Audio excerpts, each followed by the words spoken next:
Hello friends, welcome to SMG channel. अगर आप channel पे नए हो तो चैनल को सब्सक्राइब कर दो and hit the bell icon to get the latest updates. So friends, आज हम इस वीडियो में जानेंगे एक शेयर के बारे में जिसने बहुत लोगों को करोड़पति बनाया है। ये कंपनी बोनस और डिविडेंड दोनों भर भर के देती है। सो इस वीडियो को स्टार्ट से एंड तक देखोगे तो ही आपको पूरा समझ में आएगा। सिर्फ स्टॉक का नाम देखोगे तो आपको कन्विक्शन नहीं आएगा। समझो, अगर ये स्टॉक अगर 10-15% अगर गिरता भी है यहाँ से भी, सो आपको होल्ड कैसे करना है उसका कन्विक्शन आप पूरा अगर वीडियो को ध्यान से देखोगे, कंपनी की इन्फॉर्मेशन को पूरा रीड आउट करोगे, समझोगे कंपनी के बारे में, तो ही आपको कंपनी के ऊपर कन्विक्शन आ सकता है। सो फ्रेंड्स, इस कंपनी की अगर आप मार्केट कैप देखोगे तो लगभग 6 लाख करोड़ की कंपनी है। मतलब ये लार्ज कैप कंपनी है, बहुत ही 6 लाख करोड़ मतलब ऑलमोस्ट स्टॉक मार्केट की लगभग 6-7th रैंकिंग की कंपनी है, ऐसा आप बोल सकते हो। सो करंट प्राइस ये कंपनी का जो है वो 1462 के आसपास है। स्टॉक का पी देखोगे तो लगभग 27 के आसपास है। रिटर्न ऑन कैपिटल एम्प्लॉयड भी देखोगे तो लगभग 37% है। रिटर्न ऑन इक्विटी भी बहुत ही अच्छा है, लगभग 29% के आसपास है। सो काफ़ी पैरामीटर्स जो हैं अच्छे हैं। In spite of being into large cap अगर आप देखोगे तो लगभग 6 लाख करोड़ की कंपनी है, फिर भी जो पैरामीटर्स हैं काफ़ी अच्छे हैं। सो यहाँ पे कंपनी का हाई अगर देखोगे तो 1954 के आसपास है, लगभग 2000 के आसपास है। तो भी अगर आप देखोगे कंपनी जो है लगभग 500 पॉइंट नीचे ट्रेड कर रही है, तो आपको बहुत अच्छे डिस्काउंट पे भी मिल रही है। डिविडेंड यील्ड देखोगे तो कंपनी 2.14% का डिविडेंड यील्ड देती है। फेस वैल्यू भी यहाँ पे 5 है। सो बोनस स्प्लिट का भी यहाँ पे आपको चांस मिलता है स्प्लिट का। सो मैंने पहले इनिशियली बताया था आपको कि जो कंपनी है डिविडेंड काफ़ी अच्छा देती है, बोनस भी देती है। तो ये कंपनी जो है आपको साल में 2 बार जो है डिविडेंड डिक्लेयर करती है। सो ये उसकी भी पूरी डिटेल्स मैं आपको पूरे वीडियो में आगे बताऊंगा। सो कंपनी के अगर आप सेल्स देखोगे तो सेल्स 31,000, 32,000, 34,000 हर क्वार्टर में अगर आप देखोगे तो इतनी बड़ी कंपनी होने के बावजूद भी हर हर क्वार्टर में आपको सेल्स बढ़ा कर ही दिखा रही है। कंपनी का अगर आप नेट प्रॉफिट देखोगे तो लास्ट तीनों क्वार्टर्स के अंदर माइनर माइनर सी गिरावट अगर आप देखेंगे तो इसका भी एक मेजर रीज़न है जो मैं आपको इस वीडियो में शेयर करूंगा जैसे ही मैं कंपनी का नाम आपको बताऊंगा। तो आप देखोगे नेट प्रॉफिट जो है वो नेट प्रॉफिट में गिरावट है। तो वहीं अगर ईपीएस भी देखोगे तो 13.81 से 13.52 और फिर 12.74। सो आपको मैंने इनिशियली बताया कि कंपनी आपको 500 पॉइंट के डिस्काउंट पे मिल रही है। सो उसका रीज़न भी यही है कि कंपनी के जो नेट प्रॉफिट है वो अच्छे नहीं है। सो उसके वजह से ही कंपनी जो है वो अभी आपको डिस्काउंट रेट पे मिल रही है। बट ये हर टाइम ऐसा नहीं होगा। कंपनी कुछ क्वार्टर्स अच्छा भी नहीं परफॉर्म कर पाती, कुछ क्वार्टर्स अच्छे होते हैं, कुछ क्वार्टर्स काफ़ी अच्छे होते हैं, कुछ क्वार्टर्स काफ़ी बुरे होते हैं, depending on the global situation. लेकिन ये सब जो भी इश्यूज़ हैं वो इंटरनल नहीं है, एक्सटर्नल इश्यूज़ हैं। सो ये जैसे ही एक्सटर्नल इश्यूज़ फिक्स होंगे तो कंपनी के जो नंबर्स है वो इनलाइन आने शुरू हो जाएंगे। सो यहाँ पे आप देख सकते हो कंपनी के जो रिजर्व्स है, कंपनी के पास जो पैसे हैं वो अगर आप देखोगे तो लगभग 63,000 करोड़ के इतने रिजर्व्स हैं इनके पास। मार्च के क्वार्टर्स से अगर आप देखोगे तो मार्च 21, 22 और फिर ये 22, मतलब अगर आप देखोगे हर साल अगर आप देखोगे जो रिजर्व्स है वो बढ़ते जा रहे हैं, लगभग 74,000, 73। और यहाँ पे अगर आप देखोगे लास्ट 2 क्वार्टर्स में है वो वहाँ पे डिक्लाइन हुई है।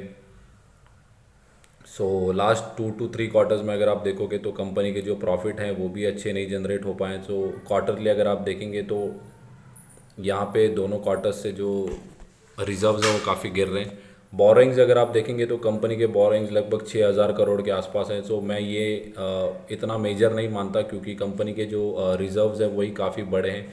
71,000 करोड़ के रिजर्व्स होना मतलब काफ़ी मैसिव मैं कहूँगा। कुछ कुछ कंपनीज की मार्केट कैपिटलाइजेशन होती है 71,000 करोड़। तो उस मुकाबले में ये कंपनी के पास सिर्फ उतने तो रिजर्व्स हैं।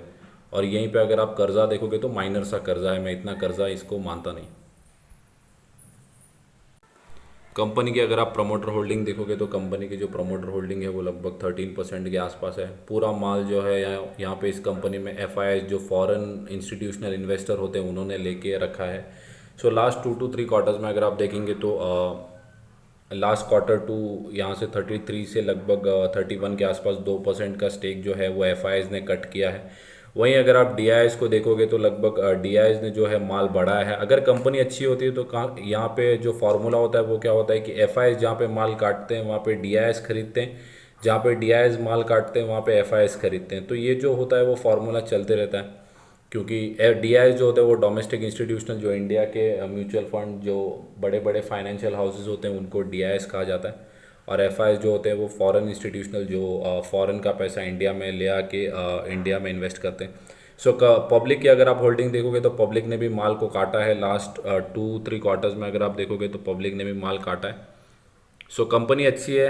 डीआईएस यहाँ पे अपना स्टेक इंक्रीज कर रहे हैं। एफआईएस ने तो एक्चुअली लास्ट 9 to 10 मंथ से सेलिंग ही की है, तो कुछ पार्ट सेलिंग यहाँ पे भी की होगी।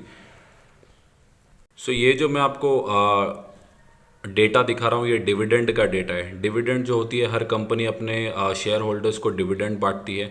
तो यहाँ पे आप देखोगे कि जब भी कंपनी अपना डिविडेंड डिक्लेयर करेगी तो आपको आपके बैंक अकाउंट में डिविडेंड जो है वो क्रेडिट हो जाएगा। मतलब जितने भी शेयर्स होंगे, तो अगर समझो आपके पास 10 शेयर हैं, तो अगर 16 रुपीज़ का डिविडेंड देगी तो 160 रुपीज़ आपके अकाउंट में क्रेडिट हो जाएंगे। तो जो भी कंपनी एक स्पेसिफिक डेट डिसाइड करती है, उस डेट के पहले अगर आपके पास जितने भी शेयर्स होंगे, तो बेस्ड ऑन दैट आपको उतने पैसे क्रेडिट हो जाएंगे, based on the number of shares into the price of the dividend. So यहाँ पे आप देखोगे तो लगभग ये कंपनी का ट्रैक रिकॉर्ड है कि हर साल में 2 बार जो डिविडेंड ये कंपनी देती है। तो यहाँ पे देखोगे मई जून के क्वार्टर में देती है कंपनी, और फिर अक्टूबर नवंबर। तो वो अभी जो क्वार्टर है वो अभी तक आया नहीं है। सो यहाँ पे अगर आप देखोगे तो उसके पहले का डेटा अवेलेबल नहीं है, अभी सिर्फ मई तक का ही डेटा अवेलेबल है।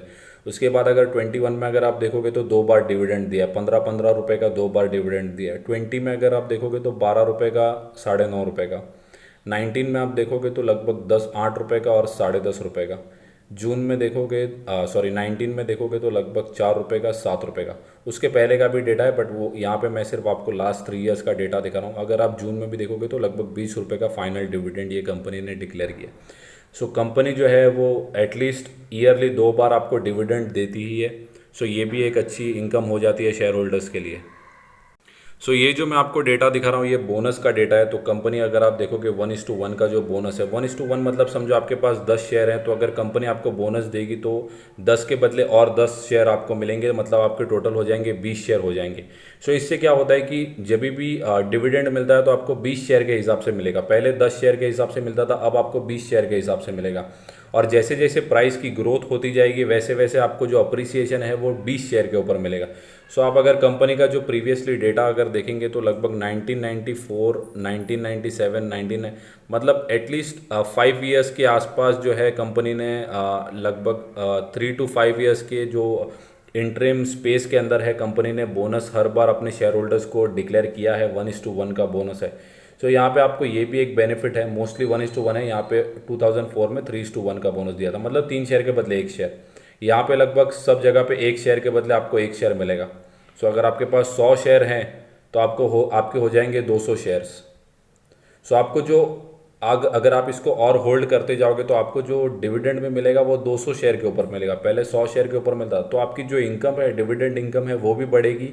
और शेयर्स का जो कैपिटल अप्रिसिएशन है, जो आपका कैपिटल जो आपने लगाया है उस स्टॉक के अंदर, वो भी आपको ग्रेजुअली बढ़ते रहेगा। लेकिन इसके लिए सिर्फ एक ही फॉर्मूला है कि आपको होल्ड करना है, पेशेंसली होल्ड करना है। सो अभी कुछ क्वार्टर्स में कंपनी अच्छा नहीं परफॉर्म कर रही है, तो हो सकता है कि कुछ शेयर होल्डर्स अपना शेयर बेच के चले जाएं। लेकिन जैसे ही सिचुएशंस ठीक होंगी यही सब कंपनीज अच्छा करेंगी। सो कंपनी का जो करंट प्राइस है वो लगभग 1453 के आसपास है। लगभग 80% ऑफ एनालिस्ट जो है, लगभग 44 एनालिस्ट ये कंपनी को कवर करते हैं। मैंने पहले ही बताया ये 6.5 लाख करोड़ के आसपास की इतनी बड़ी कंपनी है, कोई छोटी मोटी कंपनी नहीं है। सो आप अगर 1 साल का अगर यहाँ से टारगेट देखेंगे तो लगभग 2500 के आसपास का टारगेट है। मैं ये 1 साल की बात कर रहा हूँ। आप देख सकते हैं सितंबर 2023 का जो टारगेट है। यहाँ से भी अगर आप देखोगे मीडियम टर्म में, मतलब शॉर्ट टर्म में भी अगर आप देखोगे तो लगभग 20% के अपसाइड की यहाँ पे जो है वो अनुमान किया जा रहा है। और अगर आप लो देखोगे तो लगभग 20% के आसपास का लो यहाँ पे जो है वो एक्सपेक्टेड है, लगभग 1100 के आसपास। सो अगर आप देखोगे तो लगभग 70% के आसपास का हाई है और लो जो है वो 20% का है। मतलब आपको अगर आप 20% का अगर आप रिस्क लेते हो तो आपको 50% का जो है वो 70% का जो है वो आपको बेनिफिट यहाँ पे मिल सकता है। सो यहाँ पे अगर आप रिस्क लेते हो, रिस्क हालांकि लेनी ही नहीं है, 6.5 लाख करोड़ की इतनी बड़ी कंपनी है, सो कंपनी अप डाउन हो सकती है, बट डेफिनेटली आपके पैसे कभी डूबेंगे नहीं, ये इतनी बड़ी कंपनी है।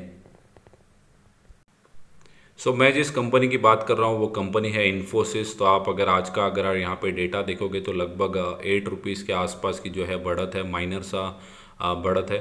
एक साल के अगर हम रिटर्न्स देखेंगे तो जैसे ही कंपनी के तीनों क्वार्टर्स अच्छे नहीं है, मैंने आपको पहले ही बताया कि कंपनी जो है लगभग 500 रुपये के आसपास के डिस्काउंट पे आपको मिल रही है।